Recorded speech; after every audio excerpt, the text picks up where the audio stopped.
తగిన సమయం ఇస్తాను, నేను కాస్త ఎక్స్టెండ్ చేస్తాను. ప్లీజ్ మాట్లాడండి. తప్పు మాట్లాడితే వద్దు, పర్సనల్గా ఎవరో తప్పు మాట్లాడొద్దు, పాయింట్ మీద వెళ్ళండి, విధానపరంగా మాట్లాడండి ప్లీజ్.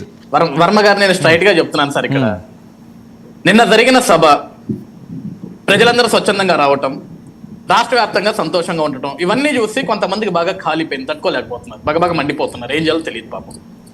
సరే, ఇక్కడ వీళ్ళకి అమరావతి అన్నా రాజధాని అన్నా సరే అర్థం తెలియదు. వీళ్ళకి అమరావతిని 5 అక్షరాలను చంపాలని చూశారు కాబట్టి 151 5 బీకేశారు జనం.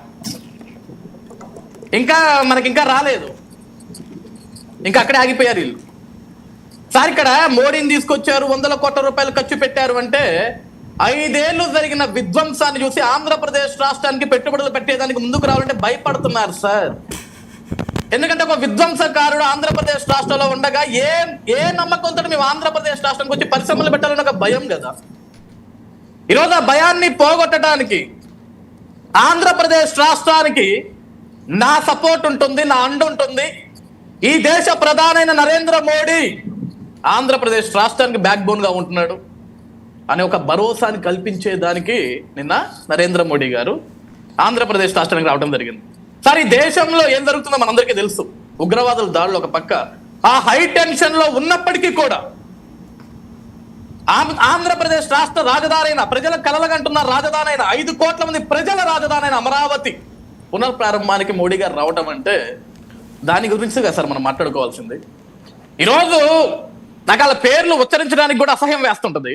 వీళ్ళందరూ ఏంటంటే రగిలిపోతుంటారు. ఏం జరిగింది? ఆ రోజు ఒక చాక్లెట్ ఇచ్చాడు, ఈయనకు ఒక బిస్కెట్ ఇచ్చాడు, వీళ్ళకి చేతగా లేదా, నోరు లేదా, అడగలేకపోయారు, విభజన చట్టంలో హామీలు ఏమైపోయినావి. 5 ఏళ్ళు ఏమడిగారు సార్? ఏం తెచ్చారు సార్ 5 ఏళ్ళు? వర్మ గారు 2019 నుంచి 2024 వరకు, 2019 నుంచి 2024 వరకు సరే. ఇప్పుడు కాదు అజయ్, ఇప్పుడు పరిస్థితి ఏంటి? గతం వదిలేయండి, ఇప్పుడు ఏంటి? సార్, మీరు ఆల్రెడీ ఒకసారి మధ్యలో ఒకటి మాట్లాడితే బాగోదని ఆపుకోమనండి. ఆపుకోకపోతే పోమని చెప్పండి. Don't disturbance. ఎప్పుడు మాట్లాడండి. ఇక్కడ ఒకటి వర్మ గారు, సార్ ఇదిగో ఎవడు ఎన్ని మాట్లాడుకున్నా, ఎంత ఎటకారం చేసినా వీళ్ళకి ఆ ఎటకారం మిగులుతుంది తప్ప రాష్ట్రం గురించి తెలియదు. ఎందుకంటే అసలు ఆంధ్రప్రదేశ్ రాష్ట్రం బ్రతకడం చేతగా తెలియని వ్యక్తులుగా సార్ వీళ్ళంతా. వీళ్ళకి తెలియదు అమరావతి అన్నా, ప్రాంతం అన్నా. సార్, 5 సంవత్సరాలు ఆంధ్రప్రదేశ్ రాష్ట్రంలో ఆడపడుచులను కన్న తల్లులు లాంటి వాళ్ళందరినీ నడి రోడ్డుకి ఇడిచారు సార్. అందరూ వాళ్ళ తల్లిగారు, వాళ్ళ చెల్లిగారు ఉంటే ఆ బాధ వ్యక్తులకు తెలుస్తుంది, వాళ్ళకి తెలియదు కదా.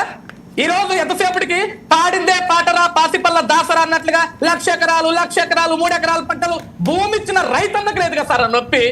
సెంటు భూమి ఇవ్వటం చేత కాదు వీళ్ళకి. వీళ్ళు మాట్లాడుతుంటారు ఆంధ్రప్రదేశ్ రాష్ట్రంలో వీళ్ళ జగన్ ముఖ్యమంత్రిగా ఉన్నప్పుడు ఇక్కడ బ్రతకడం చేత కాదు వీళ్ళు మాట్లాడుతుంటారు. ఇక్కడ అభివృద్ధి అంటే అర్థం తెలియదు వీళ్ళకి, రాజధాని అంటే అర్థం తెలియదు వీళ్ళకి. ఎంతసేపటికి అవినీతి, బూతులు మాట్లాడటం, ఎటకారం చేయటం, అవినీతి చేయటం వీళ్ళ బ్రతుకది. ఇటువంటి వాళ్ళతో డిబేట్లలో కూర్చొని అమరావతి గురించి మాట్లాడితే అమరావతి ఉన్న పరువు కూడా పోతారు సార్. ఇంగిత జ్ఞానం లేని వాళ్ళు వీళ్ళంతా. అరుణ గారు,